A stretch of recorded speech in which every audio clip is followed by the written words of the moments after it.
ঘোষণা দেয়া হলো মক্কায়, মুহাম্মদের মাথা কেটে এনে দিলে এত এত স্বর্ণ মুদ্রা দেয়া হবে। ওমরে ফারুক রাজি হয়ে গেলেন, নাঙ্গা তলোয়ার নিয়ে বিশ্বনবীর মাথা কাটার জন্য ছুটলেন। বনু জাহরা গোত্রের এক লোক বলে, আইনা ইয়া ওমর, কই যাও? মুহাম্মদের মাথা কাটতে যাই। আরে মুহাম্মদের মাথা কাটতে যাও?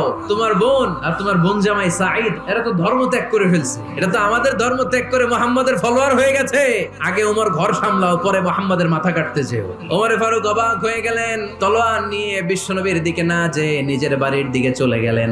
বিশ্বনবীর আপন বোন ফাতেমা বিনতে খাত্তাব, বোন জামাই সাঈদ আর খাব্বাব রাদিয়াল্লাহু তাআলা আনহু তিনজন মিলে সূরা তাহা তেলাওয়াত করছিলেন। পড়েন সুবহানাল্লাহ।